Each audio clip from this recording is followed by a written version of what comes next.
So last time we talked about how to make your feelings pop off the page. Um, so this is a different one, but the feeling is fear, okay? And it's red and it's like a fire and it's air like fire. And it's hot and it's in my gut and I'm viscerally tuned in. I am really tuned into that feeling right now. Okay. So the question is from last time, I promised to go into what's the process of taking that number down to a less intense experience of the uncomfortable feeling, right? Well, I discovered that we need to dig a little bit more. There are questions that need to be answered so that we can address your pain, not just anybody with that feeling. Your pain. We got to make it specific.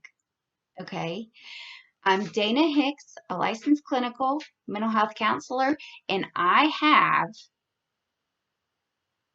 questions you can ask yourself to address your need effectively. Okay? First question is, what is the situation that is pertaining to this specific feeling? What is the situation? Right? And then what's the thought that goes with that feeling? And what's your belief?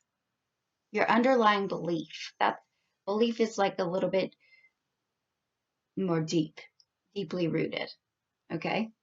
So that just gives us more of the picture so that we can answer these two questions. What is the need? So if that feeling had a need, what would it ask for? Okay. And what is within my total control that I can do to fix that need? Okay. So, example, remember my jealousy from last time? So my jealousy was green and spiky and cold, and it was in my gut. All right, and it was like a 9. Okay, so we need to know more. Okay, so what is the situation that led to my jealousy? Well, one of my classmates that I grew up with, she told me she's able to travel the world with the amount of money she makes and the amount of time she takes off, she's able to go wherever she wants in the whole world. Oh my goodness. My thought is my feeling was jealousy, right? But my thought was, I can't do that. That's not fair. That is not fair, right? And then my belief is that my deep-seated belief about that is that I don't have the flexibility that she does. I'm not as successful as her. Oh my gosh, that's hard, right? Okay, so knowing that, what would be jealousy's question for what it needs? Well, I think it would be freedom. Jealousy needs freedom. In this situation, the need would be freedom. So, what is within my control to help myself feel a little bit more freedom and wiggle room? Well, see how it's narrowing it down to what the specific situation and what the possibilities could be. So then I say, well, maybe I need to set financial goals in order to work toward being able to travel. If that's something that if that's the specific thing that is leading to me feeling this way. Or maybe I need to put out boundaries between my work and play in order to feel like I have a little bit more wiggle room, more freedom to do things. So see how the choices get a little bit more focused in to the situation. Okay, another situation, another example would be loneliness.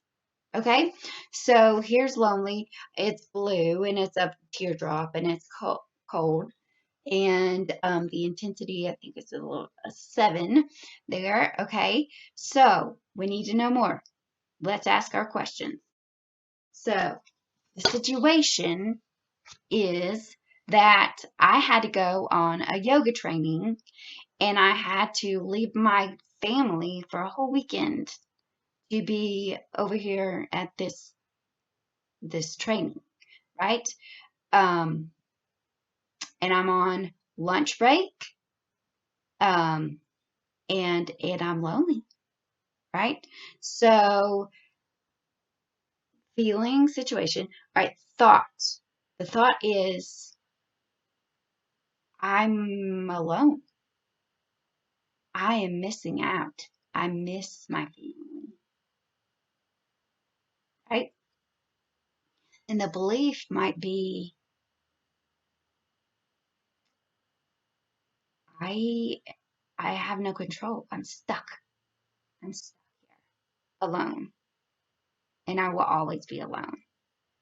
Oh my gosh. See how the belief is a little bit more deeper. Okay. So now we go into our two questions of solution. What is the need?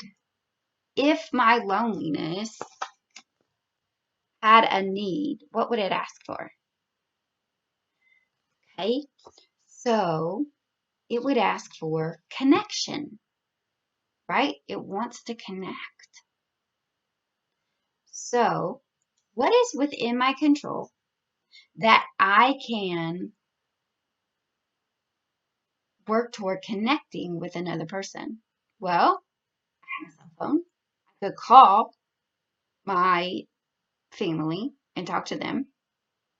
Then I would feel more connected. Or, you know, there's other people at the training that are probably in the same situation. So I could probably ask some of them to join me for lunch, get to know them. So that would also be a connection, right? So see how it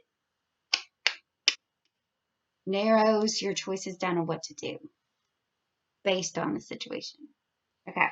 So now let's look at the difference in the solutions for loneliness and jealousy. All right. So for jealousy, I decided that I was going to be more internal and like more intentional and set goals and and create more independence, right? But for loneliness, I ended up trying to connect with other people, putting myself out there to connect with other people. So see how different the coping skills could be based on the situation. And if we didn't know this before, then it might not have been so different or so specific and accurate. So anyway, to recap is what was the situation? What is the thought that you're having about it? And what's your belief about it? And then based on that, what would the need be? And what is within my control that I can do to meet that need? There you go. I hope this helps you so much. And I'll see you next time. I'm Dana Hicks again. I'm a licensed clinical mental health counselor. Feel free to subscribe below or like or comment. Okay? And I'll see you next time.